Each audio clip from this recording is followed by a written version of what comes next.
Retired supreme court के जज को एसआईआर में जो 6 करोड़ नाम एक्सक्लूड हो गए। अमित शाह होम मिनिस्टर अगर कोई मीटिंग करते तो याद रखिए वो कच्चा काम नहीं करता आदमी हो। Welcome to Pallavi TV. రాష్ట్రంలో ప్రస్తుతం ఎస్ఐఆర్ స్పెషల్ ఇంటెన్సివ్ రివిజన్ నడుస్తూ ఉంది। సో ఎస్ఐఆర్కి సంబంధించి రాష్ట్ర వ్యాప్తంగా ఎన్యూమరేషన్ ఫామ్లు నింపడంలో చాలామంది ఇబ్బంది పడుతూ ఉన్నారు।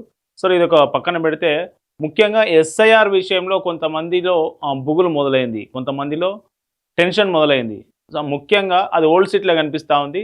నిన్న బిఎల్ఓలు అట్లాగే వాళ్ళ పార్టీకి సంబంధించినటువంటి లాయర్లతో జరిగినటువంటి మీటింగ్లో అసదుద్దీన్ ఓవైసీ, హైదరాబాద్ ఎంపీగా ఉన్నటువంటి అసదుద్దీన్ ఓవైసీ, మజ్లిస్ పార్టీ అధినేత ఓవైసీ కీలక కామెంట్ చేశారు। ఆ కామెంట్స్లలో ఆయన ఒక రకమైన భయం కనిపిస్తూ ఉంది, మరొక రకమైన ఇంకొక విషయంలో ఒక క్లారిటీ అయితే కనిపిస్తూ ఉంది। ఆయన ఏం మాట్లాడినో చూద్దాం।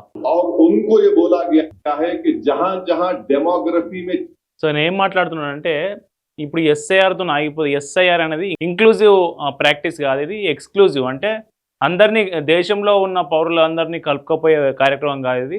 చాలామందిని తొలగించే ప్రయత్నం చేస్తూ ఉన్నారు।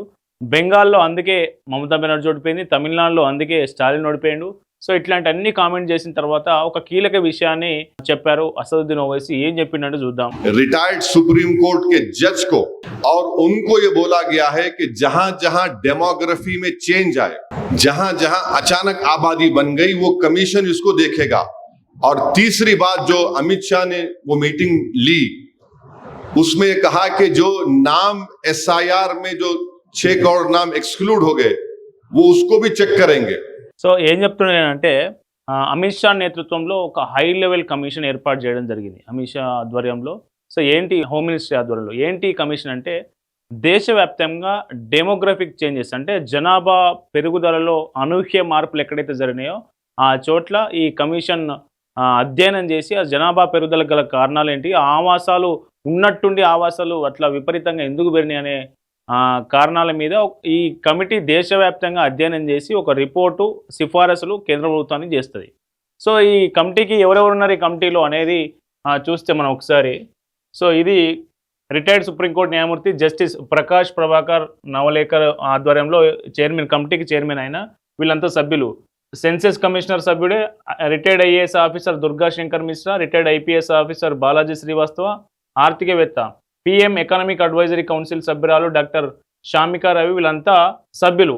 సో ఈ కమిషన్ ఏం చేస్తుంది అంటే సో అక్రమ వలసలు, ఇతర అసాధారణ కారణాల వల్ల జనాభాలో వచ్చిన మార్పులను అధ్యయనం చేస్తుంది, సరిహద్దు చొరబాట్లు, ఆర్థిక అవకాశాలు, ఇతర సామాజిక పర్యావరణ కారణాలు విశ్లేషిస్తుంది। సో అక్రమ వలసదారులు చట్టబద్ధంగా, న్యాయబద్ధంగా నిర్దిష్ట గడువులో గుర్తించడం, నిర్బంధించడం, అవసరమైతే దేశం నుంచి పంపేయడం। సో ఇప్పుడు ఓవైసీకి వచ్చినటువంటి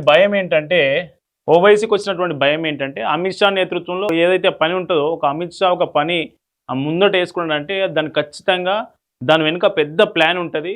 సో ఇప్పుడు ఈ కమిషన్ డెమోగ్రాఫిక్ చేంజెస్ మీద అధ్యయనం కోసం ఏర్పాటు చేసినటువంటి ఈ కమిషన్ ఇప్పుడు ఎవరైతే ఎస్ఐఆర్లో పేర్లు ఎక్స్క్లూడ్ అవుతాయో, అంటే ఎస్ఐఆర్లో ఇప్పుడు తుది జాబితా విడుదలైన తర్వాత ఎవరైతే ఓట్లు పోతాయో ఆ పోయిన ఓట్లను మొత్తం ఈ కమిషన్ వాళ్ళని విచారణ చేస్తుంది। వాళ్ళు ఇక్కడ వాళ్ళైనా బయటి దేశం నుంచి వచ్చారా, సో ఇట్లాంటి అన్ని వివరాలు తీసుకొని వాళ్ళని పంపించే ప్రయత్నం జరుగుతుంది, ఎన్ఆర్సీ అమలు చేస్తారనేది అసదుద్దీన్ ఓవైసీ చెప్తున్నటువంటి మాట।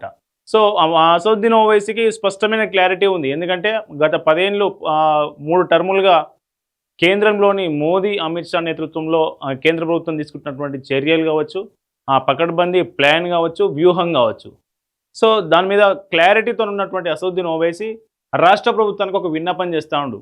ఏం విన్నపం అంటే, అయ్యా రాష్ట్ర ప్రభుత్వం కర్ణాటకలో పర్మనెంట్ రెసిడెన్స్ సర్టిఫికేట్ ఇచ్చారు పేదలందరికీ, వాళ్ళకి పత్రాలు లేకున్నా, వాళ్ళకి ఆధారాలు లేకున్నా కానీ పర్మనెంట్ రెసిడెంట్గా అడ్రస్ ఇచ్చి వాళ్ళకు ఒక సర్టిఫికేట్ ఇచ్చింది గవర్నమెంట్, మీరు కూడా ఇవ్వండి, లేకపోతే మా ఓట్లన్నీ ఎస్ఐఆర్లో పోతాయి, ఎస్ఐఆర్లో ఓట్లు పోయిన తర్వాత డెమోగ్రాఫిక్ కమిషన్ వచ్చి వాళ్ళను విచారిస్తుంది, ఇక్కడ వాళ్ళు కాదని తెలిస్తే వాళ్ళను విదేశాలకు ఎక్కడి నుంచి వచ్చారో అక్కడ పంపించే ప్రయత్నం జరుగుతుంది। సో ఆ తర్వాత మీరు ఏం చేసినా ఎలక్షన్ కమిషన్ ఊకోదు, అట్లాగే సుప్రీంకోర్టు ఊకోదు అనేది అసదుద్దీన్ ఓవైసీ చెప్తున్నటువంటి మాట। अमित शाह होम मिनिस्टर अगर कोई मीटिंग करते तो याद रखिए वो कच्चा काम नहीं करता आदमी हो। చూడండి, అమిత్ షా ఏదైనా మీటింగ్ పెడుతుందంటే అంత ఆషామాషిగా ఉండదు, కచ్చా కామ్ కాదు, పక్కా కామ్, అంటే ఖచ్చితంగా ఏదైనా కీలక నిర్ణయం ఉంటేనే, పెద్ద ఇంపాక్ట్, దేశ స్థాయిలో పెద్ద ఇంపాక్ట్ ఉంటేనే ఆయన ఉన్నత స్థాయి మీటింగ్ పెడతాడు. ఈ కమిషన్‌లో ఉన్నోళ్ళు కూడా రిటైర్డ్ సుప్రీంకోర్టు జడ్జిలు, సుప్రీంకోర్టు రిటైర్డ్ జడ్జిలు, రిటైర్డ్ ఐఏఎస్, ఐపీఎస్ ఆఫీసర్లు, సో ఎకనామిస్ట్‌కి సంబంధించి వీళ్ళంతా ఉన్నారు కాబట్టి దీన్ని ఆషామాషిగా తీసుకోవద్దు. ఏది ఎస్ఐఆర్ ప్రక్రియను. ఖచ్చితంగా ఎస్ఐఆర్ ప్రక్రియలో వీళ్ళంతా ఉండాల్సిందే. సో ఆ దిశగా మీరు ప్రయత్నం చేయండి అని బీఎల్ఏలకు, అట్లాగే వాళ్ళ మజ్లిస్ సంబంధించినటువంటి లాయర్లు ఎవరైతే ఉంటారో సో వాళ్ళందరికీ సూచనలు చేస్తున్న పరిస్థితి. खाली हवाई फायरिंग नहीं करता, कुछ ना कुछ बराबर वो एक प्रोग्राम बना के काम कर रहे हैं। और मेरे को ये सस्पिशन है, I might be proven wrong, कि वो फाइनली एनआरसी करना चाहते हैं। సో ఎస్ఐఆర్ తర్వాత ఫైనల్లీ నాకు క్లారిటీ ఉంది, ఫుల్ క్లారిటీ. అమిత్ షా దేశవ్యాప్తంగా ఎన్ఆర్సీ తీసుకొస్తారు.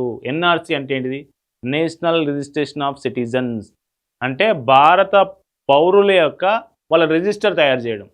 అంటే ఎవరు భారత పౌరుడు అనేది ఒక రిజిస్టర్ తయారు చేయడం. మొట్టమొదటిసారిగా అస్సాం రాష్ట్రం దీన్ని ఇంప్లిమెంట్ చేసింది. సో పూర్తి చేసింది కూడా. ఎన్ఆర్సీ అమలు చేసిన ఏకైక రాష్ట్రం అస్సాం. సో దాని తర్వాత 2019లోనే ఎన్ఆర్సీ తుది జాబితా వచ్చింది. సో ఆ ఎన్ఆర్సీ తుది జాబితా, ఎన్ఆర్సీ ఏదైతే రిజిస్టర్ ఉంటుందో ఎన్ఆర్సీ రిజిస్టర్లో దాదాపు 19 లక్షల మంది పేర్లు గల్లంతైనాయి. గల్లంతైనాయి అంటే వాళ్ళు నిజంగా భారత పౌరసత్వం కలగడానికి ఎలాంటి అర్హత లేని వాళ్ళు అనేది తేలిపోయింది. హిమంత బిశ్వ శర్మ నేతృత్వంలో అస్సాంలో ఎన్ఆర్సీ అమలైంది. సో నెక్స్ట్ దేశవ్యాప్తంగా ఎన్ఆర్సీ తీసుకురాబోతున్నారు అమిత్ షా. కాబట్టి మీరు ఈ ఎస్ఐఆర్లో ఖచ్చితంగా మీ పేర్లను నమోదు చేసుకోవాలి. ఒక్కసారి ఈ ఎస్ఐఆర్లో కనుక మీ ఓటు గల్లంతైతే తర్వాత డెమోగ్రాఫిక్ కమిషన్ వచ్చి మిమ్మల్ని విచారిస్తుంది. ఆ తర్వాత ఎన్ఆర్సీ తీసుకొస్తారు. సో అప్పుడు జరగరానిది, జరగకూడనిది, ఘోరమైన ప్రమాదం పొంచి ఉందనే విషయాన్ని ఈయన వాళ్ళ బిఎల్ఏలకు సూచిస్తూ ఉన్నారు. क्योंकि ये high level commission of inquiry है, रिटायर्ड सुप्रीम कोर्ट जज है।